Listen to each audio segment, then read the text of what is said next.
1997 in Pakistan in 2007. Oops. That's him and his Emmys. Okay. Right, your Emmys. Okay. Yeah, he's been nominated another 3 times.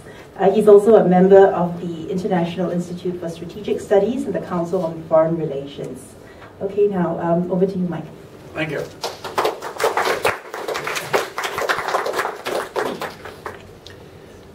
I am now into my 3rd week of traveling around Asia, and every successive trip, and especially this one, further convinces me to employ the lyrics of some music of my relative youth, that the mojo of the world is really working in this part of the world. It's the energy and dynamism of this part of the world just cannot fail to impress a visitor from another part of the world where all we seem to be doing is dealing with economic problems and other problems. It's good to be back here in Singapore. This is my 3rd time back, and as we've heard, after decades in print journalism and then as a television news producer, I return this time wearing a new hat as a contributing analyst, Washington analyst with Channel News Asia. You've often seen Simon Marks on your televisions here.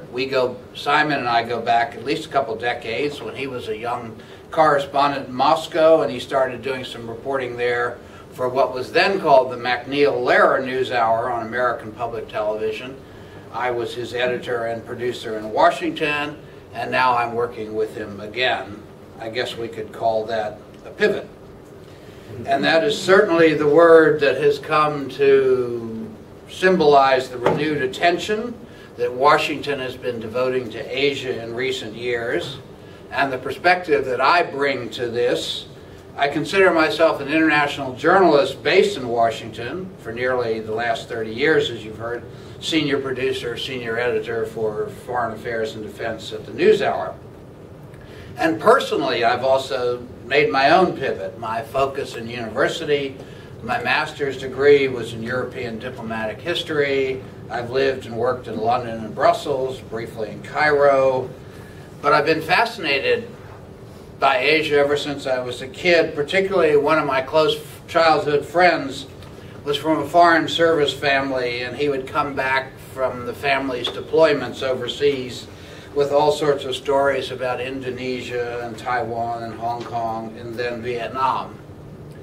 But in the 1960s, as I was embarking on my career, a lot of us aspiring international journalists and would-be foreign correspondents were really focused on the Cold War, the aftermath of World War II, a divided Europe, a divided Berlin, and that happens to be the path that I followed. But I've often wondered, especially after my first trip to Asia in 1986, when I was already in my early 40s, what my life would have been like had I gone on a different path, following that cluster of my colleagues who went to cover the Vietnam War and whose lives then became enmeshed in Asia. Some ended up living in Japan, some in China, some in Thailand, some back in the States, but wherever they physically resided, their psyches and souls remained in Vietnam, and for those who were living, still do. And this is best epitomized by a journalist named Stanley Carno. He started his career as a journalist graduating from Harvard when George Marshall gave the famous speech that became the Marshall Plan. He worked in Paris, North Africa, and then he moved to Hong Kong, which he described as then being a mere British backwater, with Time magazine. He became a premier correspondent in the early days of the Vietnam War, covered Nixon's trip to China for the Washington Post, wrote some major books about Vietnam and China and the tangled U.S. relationship with the Philippines. The Vietnam book, some of you may recall, became a major PBS television series in 1983. He died recently in Washington, but managed to live until age 87, even while smoking 3 packs of Gitan cigarettes a day.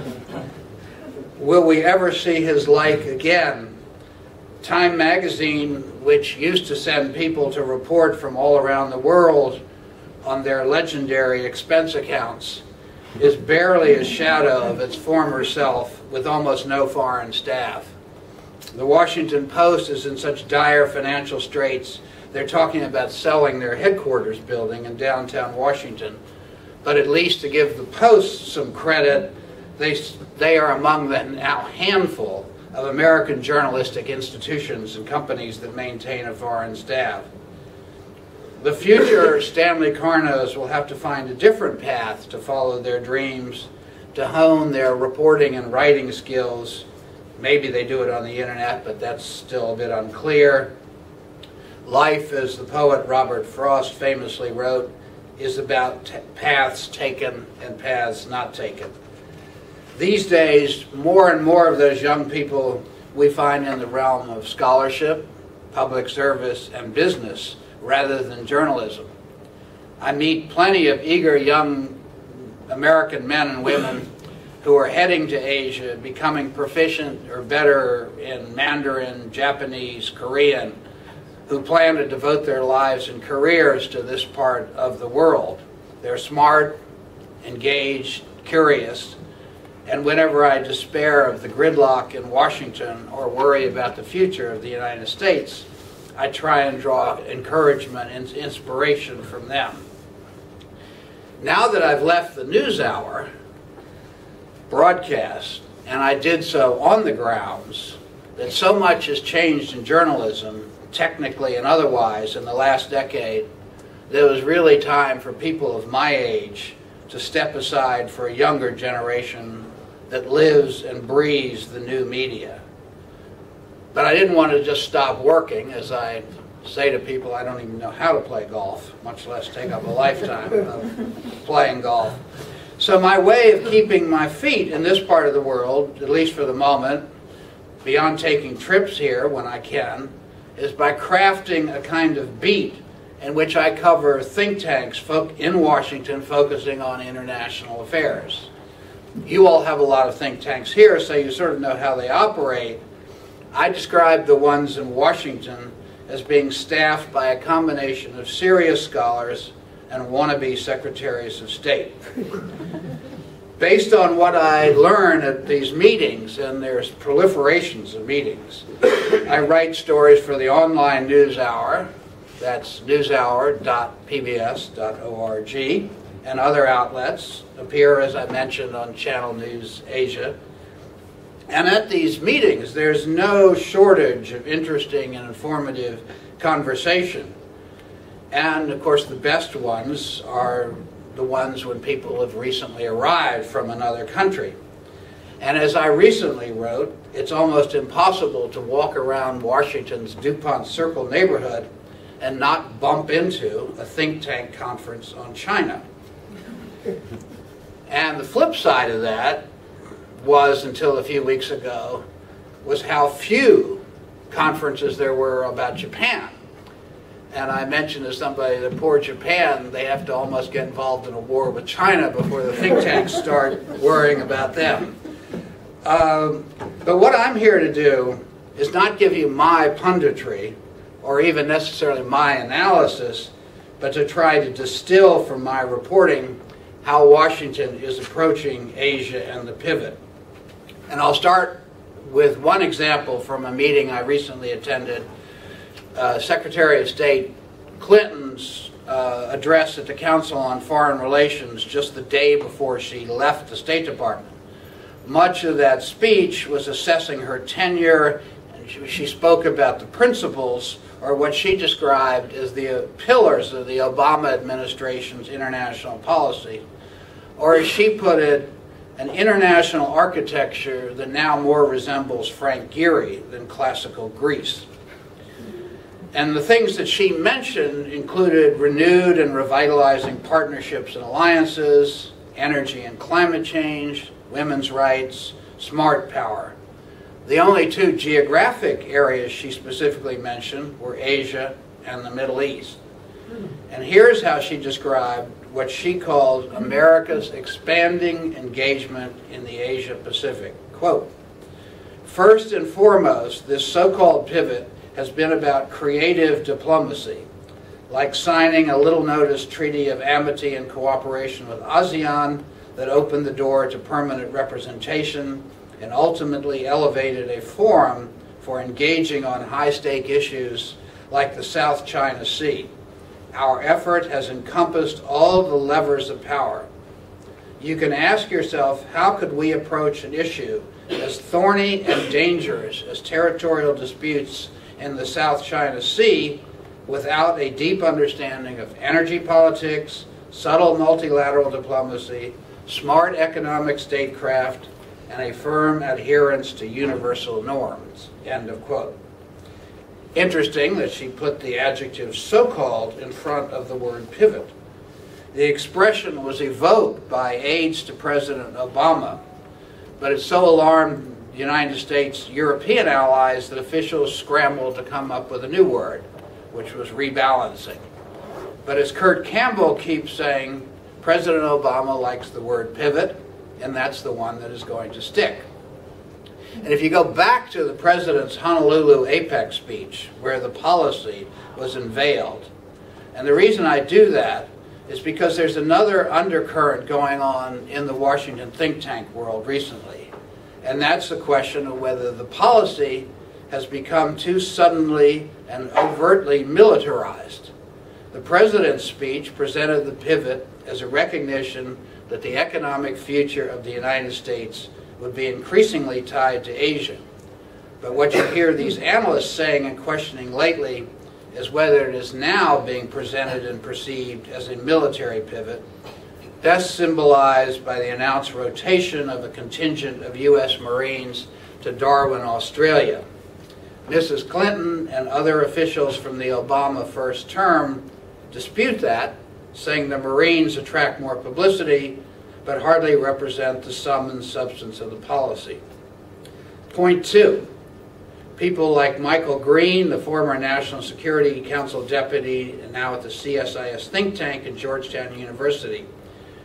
What was originally meant to be a set of policies focused on Southeast Asia has taken billing, second billing, at least in the headlines, to issues in North Asia, first and foremost the islands dispute between China and Japan.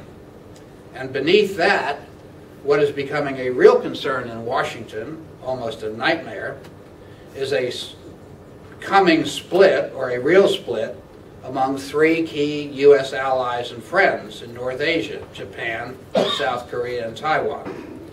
That problem, especially getting Japan and South Korea on the same page, and off the page of historic grievance and animosities, preoccupied Kurt Campbell's last days in office.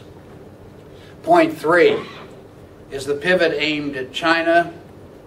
As much as Washington says it is not, Beijing believes it is. And this is where you get into the issue of when do appearances and beliefs become reality.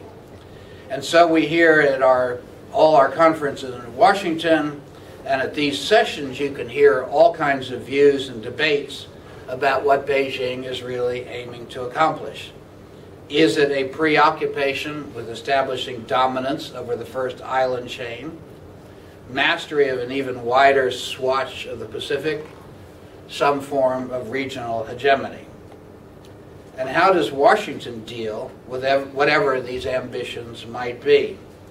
As Secretary Clinton said in her speech, quote, "As I have said on many occasions, and as if I have had very high-level Chinese leaders quote back to me, we are trying to write a new answer to the age-old question of what happens when an established power and a rising power meet."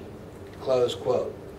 Let me quickly add here that there does seem to be universal agreement in the Washington world that whatever the United States does, it cannot and should not put the nations of Asia in a position where they feel forced to choose between the United States and Asia. Point four, trade. More specifically, what happens to the TPP. As you all know, round 16 begins next week here in Singapore. And what I keep hearing is that the first 15 rounds have dealt with comparatively less difficult issues. Low-hanging fruit is the expression most often voiced. Now we get to the harder issues: cross-border data flows, regulation, environmental protection, much less agriculture. And then there's the question of membership. What started as a 5-nation pact has morphed into something that's part APEC, part NAFTA, a bit of ASEAN. What about Japan, South Korea? Where does TPP fit into all the other trade deals being negotiated in this region, much less now that the President announced in his State of the Union speech last week that there's going, or 2 weeks ago, there's going to be more emphasis, new emphasis put on creating an EU-US free trade agreement. And there the question of whether both the administrative and political machinery of Washington can handle 2 huge trade agreements at the same time. Point 5, and I will say here, I am not about to repeat President Woodrow Wilson's 14 points. Who is going to be running things? Now, this is a particularly popular parlor game in Washington, but here it's for good reason. Yes, the broad policies are established by the President and are increasingly run out of the White House and National Security Council. But implementing policy and making decisions that don't go all the way up to the presidential level, people really count. And I think it's fair to say that the pivot got added oomph because Secretary Clinton had a particular interest in Asia and threw her personal prestige behind it.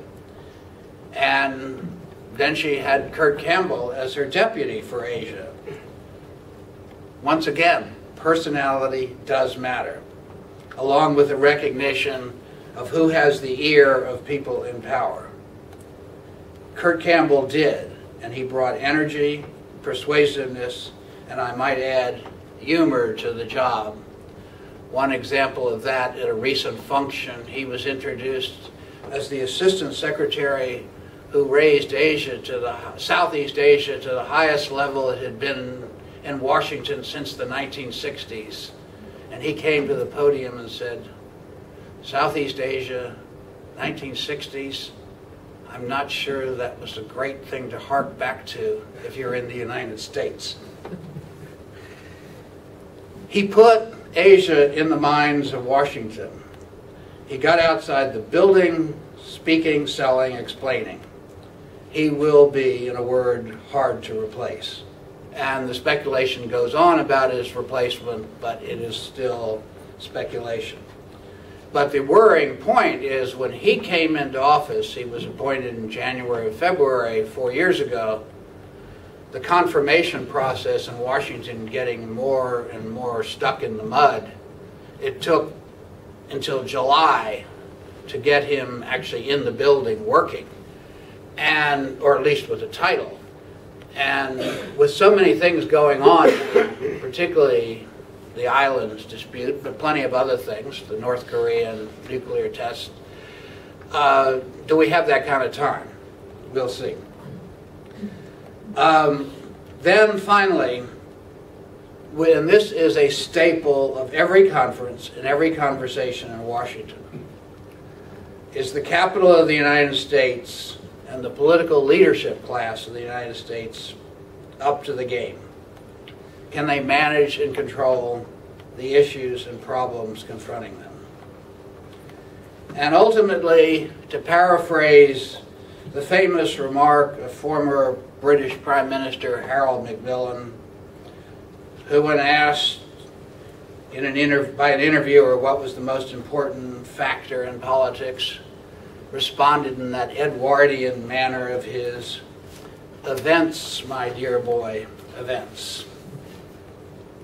And as was put to me recently by an experienced and shrewd Southeast Asian ambassador in Washington, yes, the countries of Asia certainly appreciate the interest and attention they are getting from the United States. But there is the reality that the Middle East pulls every American president since Harry Truman deep into its disputes and wars, and another reality that the United States is still an Atlantic power and the Atlantic alliance is deep and compelling. And perhaps we've seen yet another example of that. The new Secretary of State, John Kerry's first trip, unlike Hillary Clinton, his first trip was out here. His first trip is to Europe and the Middle East. I guess there's a question how much significance you want to read into that. Some of it I attribute just to the fact that everybody new coming into office wants to do things differently than their predecessor, at least first off the bat. And I think that's one way of him doing that. It's a cliche to say there's a lot at stake. You know that. We know that in Washington. But as I embark on a new phase in my career, as this region is going through such profound change, it is really exhilarating and intellectually stimulating. I expect and hope to spend more time here, more lecture gigs, perhaps some university gigs, more conferences, more reporting, maybe even living here for a while as I have in Europe and the Middle East earlier in my career. Nothing, if you're a journalist, and probably a lot of other things as well, nothing beats being there, seeing and hearing with your own eyes and ears. As I said, the Washington think tank universe can be stimulating, but those of us who follow it have to make sure that we don't fall into its occupational hazard and traps of group thinking. As the American baseball player turned philosopher Yogi Berra once said, "The hardest thing of all to predict is the future." I do not even try and do so, but as the future becomes our president, I remind you again, you can follow my assessments and analysis on Channel News Asia and at thenewshour.pbs.org. I'd be happy